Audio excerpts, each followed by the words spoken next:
आज हम लोग अंग्रेजी बोलने का आसान और नया तरीका सीखेंगे। देखो नॉर्मली क्या होता है ना, बचपन से ही सिंगुलर और प्लूरल यानी कि एक वचन बहुवचन हम लोग पढ़ते आ रहे हैं। हमें पता है अगर किताब है और बहुत सारी किताबें हैं तो किताब एक होता है, किताबें ज्यादा होती हैं। बुक है तो उसको बुक्स कर देना है। लेकिन जब ऐसे शब्दों की बारी आती है जो वाक्य में एक बहुत अच्छा स्थान रखते हैं, जो वाक्य को बेसिकली बनाते हैं, उनमें जब पहचानने की बारी आती है ना सिंगुलर और प्लूरल की, तब जो है वो हम मतलब बिल्कुल ही कंफ्यूज हम हो जाते हैं। आज की क्लास के बाद आपको ऐसा नहीं होगा। चलिए क्लास को शुरू करते हैं। सबसे पहला शब्द है टी से, जिसका मतलब होता है दिस, THIS दिस। ये टी से शुरू होता है इसीलिए ऐसे बस ऐसे ही डिजाइन के लिए रखा है, ठीक है।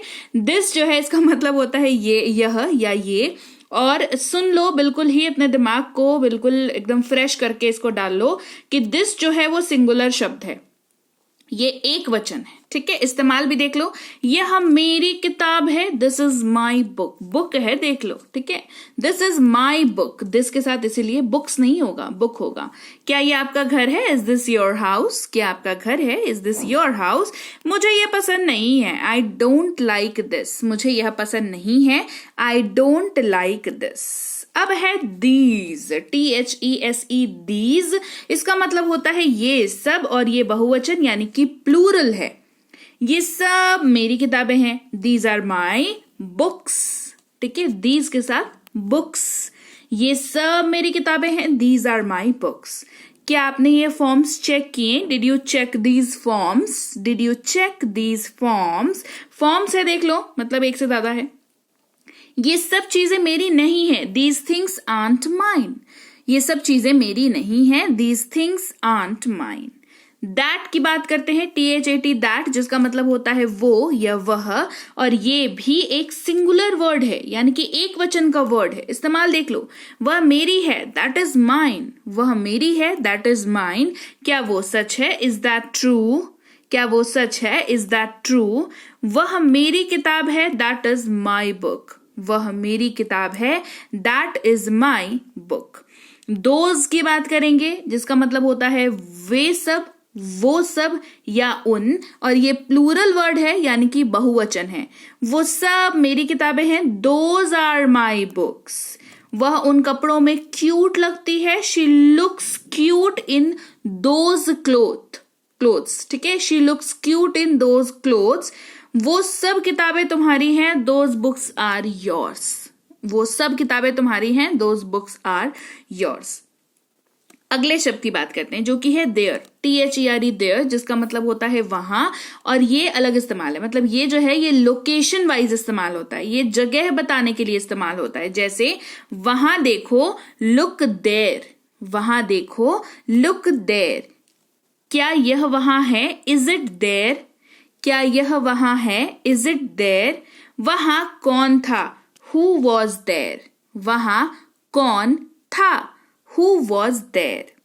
फिर है देयर, THEIR वाला देयर। देखो इसको देख लो, ये IR है, इसके पहले जो पढ़ा उसमें ERE था, ठीक है। ERE था, तो THE दोनों में कॉमन है। एक के लास्ट में ER लग जाता है, एक के लास्ट में IR लग जाता है। तो जिसमें ER लग जाता है वो जगह के बारे में बताता है, और जिसमें IR लग जाता है वह किसी के बिलोंगिंग के बारे में बात करता है। उनका, उनकी, उनके, अपना, ठीक है। मुझे उनकी तस्वीरें पसंद है, आई लाइक देयर पिक्चर्स। मुझे उनकी तस्वीरें पसंद है, आई लाइक देयर पिक्चर्स। उन्होंने अपना काम खत्म कर लिया है, उन्होंने अपना काम खत्म कर लिया है। उन्होंने उनका काम खत्म कर लिया है, they have finished their work. They have finished their work. उनकी किताबें नई हैं, देयर बुक्स आर न्यू। उनकी किताबें नई हैं, देयर बुक्स आर न्यू। आगे बढ़ते हैं, अगले शब्द की बात करते हैं जो कि है दे, THEY दे। ये वे, वो, उन्होंने, इन सब के जगह पर ये यूज होता है। जैसे वो पढ़ रहे हैं, दे आर स्टडिंग। वो पढ़ रहे हैं, दे आर स्टडिंग। उन्होंने मेरी मदद की, दे हेल्प्ड मी। उन्होंने मेरी मदद की, दे हेल्प्ड मी। वे अंग्रेजी सीख रहे हैं, दे आर लर्निंग इंग्लिश। वे अंग्रेजी सीख रहे हैं, दे आर लर्निंग इंग्लिश। आगे बढ़ते हैं, देम की बात करते हैं, THEM देम इसको पढ़ते हैं, मतलब होता है उन्हें। क्या मतलब होता है? उन्हें, है ना। जैसे उन्हें बुलाओ, कॉल देम, उन्हें बुलाओ, कॉल देम। ये यूज कैसे होता है? ये आप जो है किसी को किसी के बारे में बात कर रहे हैं। किसी के बारे में मतलब सिंगल एंटिटी नहीं, ग्रुप की बात हो रही है ना। जैसे उन्हें बुलाओ, है ना। तो मान लो बाहर 4 आदमी खड़े हैं, आपके रूम के बाहर या आपके केबिन के बाहर 4 आदमी खड़े हैं, तो आपने बोला जाओ उन्हें बुलाओ, है ना। तो आप हैं एक, आपने सामने वाले से बात करी और उस किसके बारे में बात करी? जो बाहर खड़े हैं उनके बारे में बात करी। तो देम का हमने इस्तेमाल किया यहाँ पर। मैंने उन्हें पार्टी में आमंत्रित किया, I invited them to the party. हमने उन्हें सलाह दी, वी एडवाइज्ड देम। एडवाइस देना, सलाह देना, ठीक है। अब बात करते हैं देन की, THAN, देन। देन का प्रयोग जो है तुलना करने के लिए किया जाता है। बहुत सिंपल सोबर इसका मतलब है, तुलनात्मक तरीके से इसका इस्तेमाल होता है। तुलना करते हैं, है ना। तुलना हमेशा 2 चीजों के बीच में होती है। जैसे वह मुझसे छोटा है, she is younger than me, या he is younger than me. She यानी कि लड़की की बात हो रही है, ही यानी कि लड़के की बात हो रही है। सिंपल। रिया रानी से छोटी है, Riya is shorter than Rani.